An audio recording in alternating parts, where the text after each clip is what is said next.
रसूल सल्लल्लाहु अलैहि वसल्लम से अर्ज़ किया सहाबा ने कि हम एक जुल्म और जालिम की मदद कैसे करें। तो नबी सल्लल्लाहु अलैहि वसल्लम ने फरमाया कि उसे जुल्म करने से रोको, यही उसकी मदद है कि आपने सामने वाला अगर जुल्म कर रहा है उसको रोकना है, उसके लिए आवाज़ उठानी है, उसको बताना है कि ये जुल्म है और उससे रोकना है, यही आपकी मदद है उसके लिए।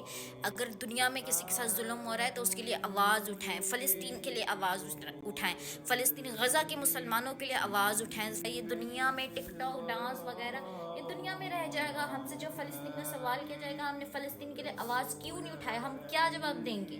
नाचने में लगे हुए थे, ये जवाब देंगे फ़लस्तीन के लिए आवाज़ उठाएं। फ़लस्तीन में बहुत जुल्म हो रहा है और हुआ जा रहा है, हज़ारों से ज़्यादा मज़लूम लोगों को शहीद किया जा रहा है। ऐसे में अगर हम मुसलमान उनके लिए आवाज़ नहीं उठाएंगे तो कौन आके उनके लिए आवाज़ उठाएगा? हमने ही उनके लिए आवाज़ उठानी है, उनके लिए आवाज़ उठाएं। हम लोग मजबूर से बैठे हुए हैं यहाँ पे और वहाँ इसराइल इस चीज़ का फ़ायदा उठा रहा है कि मुसलमान चुप हैं। चुप नहीं रहना है, फ़लस्तीन के लिए आवाज़ उठाते चले जाना है, जुल्म करने वालों को जुल्म से रोकना है और जवानी की इबादत में आ जाएं। जवानी की नमाज़ें बहुत ही ज़्यादा पसंद हैं अल्लाह को।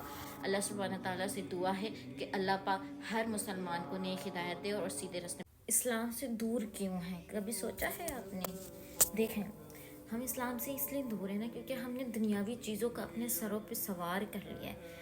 हमने दुनियावी चीज़ों को इतना सीरियस ले लिया है कि हम हराम और हलाल के फ़र्क को भूल चुके हैं। हम यही सोचते हैं अगर हम हराम भी कमा रहे हैं या हराम खा रहे हैं तो ठीक है, अल्लाह माफ़ कर देगा। अगर हम हलाल कमा रहे हैं तो हम हराम के बारे में ज़्यादा सोचते हैं कि हमें हलाल से तो इतना मिल ही नहीं रहा है, तो हम हराम से क्यों नहीं ज़्यादा कमाएं। हराम का जो नवाला होता है ना, हराम से खाने से तो बेहतर है इंसान भूखा ही मर जाए। इसका तो एक वाक़या भी है जो बहुत से मुसलमानों को पता होगा, अगर कि नहीं पता है तो इंशाअल्लाह हम इसके बारे में ज़रूर जिक्र करेंगे। इंसान इस्लाम से दूर ही दुनियावी चीज़ों की वजह से है क्योंकि ऐश और अयाशियों में इंसान ख़ुद को भूल चुका है कि हमने एक दिन मरना भी है और हमने अल्लाह का सामना करना है और हमने जवाब देने हैं, हमने कब्र में जाके अपना हिसाब किताब देना है। हम ये चीज़ें भूल गए और हम दुनियावी चीज़ों में इतने बिज़ी हो गए, इतने बिज़ी हो गए कि हमें मौत का भी डर नहीं रहा और हम भूल गए कि मौत आनी नहीं है। जुल्म करते करते हम ये भूल गए कि हमारे ऊपर तो वो आना ही नहीं है जिससे हमने क़यामत के दिन जवाबदेह नहीं होना है अल्लाह को, हमने जवाबदेह होना है। अभी भी वक्त है अल्लाह के पास वापस लौट आए, कहीं देर ना हो जाए क्योंकि आजकल मौत का कोई पता नहीं है कब आ जाए कब नहीं आ जाए। ठीक, अल्लाह के पास वापस आ जाए, अल्लाह से डरें, अल्लाह माफ़ फरमाने वाला है, लेकिन अल्लाह से डरें। जो आप काम कर रहे हैं, जिन कामों में आप हैं या जिन दुनियावी चीज़ों के पीछे आप भाग रहे हैं वो हकीकत नहीं है, वो सब एक झूठ है क्योंकि हम दुनिया में एक मुसाफिर हैं और हमने एक दिन मरना है और हमने जवाबदेह होना है। और जब हमने जवाब देने हैं तो हमारे पास कोई जवाब नहीं होगा। जब हमारे अमाल नामे पेश किए जाएंगे तो हमें शर्मिंदगी उठाने के अलावा हमारे पास और कोई ऑप्शन भी नहीं होगा। इसलिए अभी भी वक्त है अल्लाह के पास वापस आ जाए। और जवानी की इबादत तो अल्लाह को इतनी पसंद है, इतनी पसंद है कि अल्लाह ने बहुत सी नेमतें रख दी हैं जवानी की इबादत में। जैसे कि सबको पता ही होगा, बुढ़ापे के जो 100 इबादतें हम अगर कर लें और जवानी की एक इबादत कर लें तो वो 100 के भी बराबर एक इबादत है।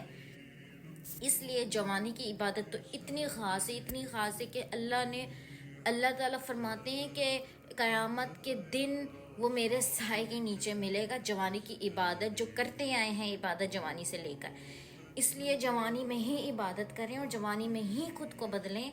ये मौका अल्लाह हर किसी को नहीं देता है बदलने का।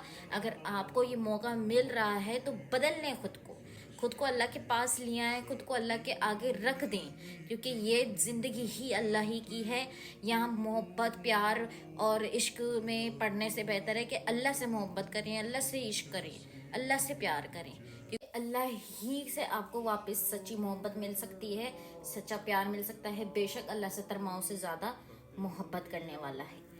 اللہ کے علاوہ اگر آپ کسی بھی دنیاوی چیز سے پیار کرتے ہو تو وہ ایک جھوٹ ہے، اس میں سچائی کچھ بھی نہیں ہے، اور نہ ہی آپ کو اس سے کچھ ملے گا، نہ ہی آپ کوئی قبر میں اس چیز کو لے کے جا سکتے ہو۔ آپ نے قبر میں صرف اپنے اپنے اعمال کے ساتھ اور اپنے ایک کفن کے ساتھ جانا ہے، جس میں صرف اور صرف آپ ہوگے، آپ کے اعمال ہوں گے۔ تو اس سے بہتر ہے دنیاوی چیزوں سے ختم کر دیں خود کو اور اللہ کی راہ میں آ جائیں، اللہ کے راستے میں آ جائیں۔ جو سکون، جو دلی سکون اللہ کی راہ میں ہے، اللہ کے راستے میں ہے، وہ دنیا کی کسی بھی چیز میں نہیں ہے، چاہے آپ کروڑوں بھی رکھ لو، چاہے آپ اربوں بھی رکھ لو۔ آپ کو جو سکون، دلی سکون جو آپ کو اللہ کی عبادت اور اللہ کی راہ میں آئے گی، وہ کہیں بھی کسی بھی چیز میں آپ کو نہیں ملے گی۔ اگر آپ ڈھونڈو گے بھی نا تو بھی آپ کو نہیں ملے گی، آپ بے چینی میں رہو گے، آپ کو سکون نہیں آئے گا، سکون کی نیند نہیں آئے گی جب تک آپ اللہ کی راہ میں نہیں ہوگے۔ کچھ ایسے لوگ آپ کی زندگی میں آئیں گے جو آپ کو دور کرنے کی کوششیں کریں گے، جو آپ کو اللہ کی راہ سے ہٹانے کی بھی کوشش کریں گے، جو کہ ایک شیطان کی طرح وہ ہوں گے۔ تو ان سے دور رہیں، ایسے لوگوں سے جو آپ کو بھٹکانے کی کوششیں کرتے ہیں، جو آپ کو اسلام سے دور کرنے کی کوششیں کرتے ہیں، جو آپ کو اللہ کے راستے سے ہٹانے کی کوششیں کرتے ہیں۔ ایسے لوگوں کو اپنی زندگی سے چھوڑ دیں، نکال دیں، کہیں پھینک دیں، اور اللہ کی راہ میں رہیں، کیونکہ جوانی کی عبادت اللہ کو بہت زیادہ پسند ہے۔ جوانی میں ہی خود کو بدلیں۔ جوانی کی عبادت 100 عبادتوں کے برابر ہے، ایک عبادت۔ جوانی میں ہی عبادت کریں، خود بھی پڑھیں اور دوسروں کو بھی پڑھائیں، دوسروں کو بھی بتائیں، آگے بھی بتائیں۔ نے ہمیں موقع دیا ہے، اس لیے ہمیں اس موقع کا فائدہ اٹھا کے اللہ سے ہمیں توبہ سچے دل سے کر لینی چاہیے اور اللہ کی راہ میں آ جانا چاہیے۔ ہم سب مسلمانوں نے مل کے مسلمان کے لیے آواز اٹھانی ہے، فلسطین کے لیے آواز اٹھانی ہے، اور ہم نے دین کو آگے بڑھانا ہے، ہم نے اسلام پھیلانا ہے، ہم نے پوری دنیا میں اسلام پھیلانا ہے۔ بہت ہی کم لوگ ہیں جو سچے پکے مسلمان ہیں اس دور میں، باقی تو صرف کہتے ہیں کہ مسلمان ہیں، لیکن مسلمانوں والے کام ان کے ذرا بھی نہیں ہے۔ اس لیے کہنے اور کرنے میں بڑا فرق ہوتا ہے، اس لیے آپ لوگ صرف کہیں نہیں، کریں۔ اسلام چیز ہے، دین میں اور اسلام میں جتنا سکون ہے وہ کسی بھی چیز میں نہیں ہے۔ جو سکون عبادت میں، جو سکون اللہ کے نام میں ہے، جو سکون محمد صلی اللہ علیہ وسلم کے نام پر ہے، وہ سکون تو دنیا بھر میں کہیں نہیں ہے، دنیا کے کسی الفاظ میں نہیں ہے، دنیا کی کسی چیز میں نہیں ہے۔ جو سکون سجدہ کرتے ہوئے جو ملتا ہے، وہ سکون آپ کو دنیا میں اچھی اچھی گاڑیوں میں بیٹھ کے بھی نہیں ملے گا۔ اس لیے خود کو بدلیں اور اللہ کی راہ میں آئیں۔